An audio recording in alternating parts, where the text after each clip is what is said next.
one question that we always ask for people that are here for the first time, and we had people from different projects on, different founders in the Cosmos ecosystem, is how do you view the Cosmos Hub specifically in this broader internet of blockchains that is now coming to life with 45 plus chains that are, as you said, on a map of zones?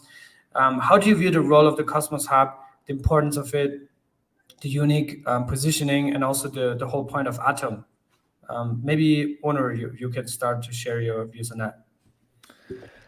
Yeah, so my thinking is divided into two parts. One is kind of the features and mechanisms and everything we plan out. We can talk about like the interchain services that are planned, which just, I think, from a mechanism perspective, will drive usage and hopefully some value.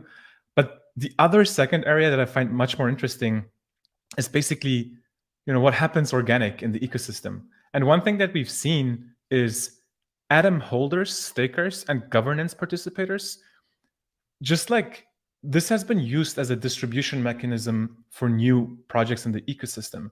And that's nothing that was planned. That was no roadmap. There was no feature for that. That just happened organically. So this is one of the most fascinating thing, I think, when it comes to value accrual and use cases for Atom, just being kind of, not just the first Cosmos SDK chain, but also, one of the more secure, and also one that is used for distribution today.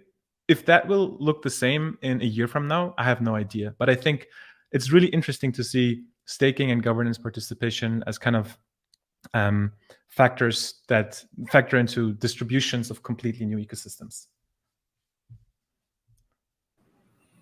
Awesome. And Marco, what are your thoughts on that? I think there's a lot of fun stuff coming out in the Cosmos Hub, from interchain security to like service providing to the interchain. There's a lot of thinking going on, and really the Cosmos Hub is like poised to really define like a new era of like interchain. It did it once before with IBC, and it has the potential to really innovate and push the thinking forward of like how to make the interchain better, how to make it more accessible, and how to make it just like more friendly for users. Right now, it's very developer oriented, and it's like Kepler's done an amazing job like abstracting that. Osmosis and teams have done amazing teams at abstracting that. But it's like, what else can we do to make it easier to work with these things? There has been like known kind of like pain points of certain parts of the stack that the hub team's already thinking of like how to solve and how to make it easier for users, and really kind of becoming that interchain service provider, I think, is a huge, huge thing that's going to happen with the Cosmos Hub. I mean, that's the direction I'm more oriented in. And do you think that the interchain security is kind of like the main part of that interchain services that the Cosmos Hub could provide, or what are some of the other use cases where the Cosmos Hub could be this interchain service provider without having to enforce these dependencies on the hub? Because I think that's the whole point of it, right? It's not to enforce that people have to go through the hub, to not centralize the whole system, but to rather say, hey, this is what the hub provides. It's unique in the Cosmos ecosystem, but it also drives a value, and that's how Atom derives its value from. Could you share maybe some of the things that are coming also besides interchain security, or do you think that's the biggest one and the main one? So I think that's the biggest and main one, and I think the Cosmos Hub is going to really start pushing the story of to like launch a chain right now for, let's say, the people on this call. Like, it's easy to get a team together, launch a chain. Like, it's very feasible, but launching a chain is like very, very hard for like newcomers to the ecosystem. Onur, Jack, and yourself have been like helping teams and like helping them get on the marketing side, the community side, the validator side, the tech side.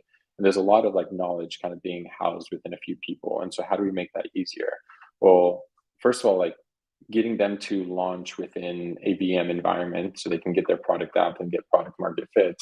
And then enabling them to be able to like spin out into their own chain, either interchain security or like a roll up with Celestia or something along these lines. The thing I'm most excited for coming out, I'd say in the next year, is how the Cosmos Hub will also interact with Celestia itself. I've kind of been like pushing the story of the Cosmos Hub providing the security layer, and Celestia providing the data availability layer for these rollups or for these like interchain secured zones. And so this is like my biggest hype for like the Cosmos, for the Cosmos Hub, and for Celestia, kind of like that synergy between both ecosystems. But Celestia is really built out of providing the data availability, but not necessarily providing that security. It can, but it's going to be a lot more beneficial for things like the Cosmos Hub to take advantage of that data availability and just be like, we will secure your chain for you. Yeah.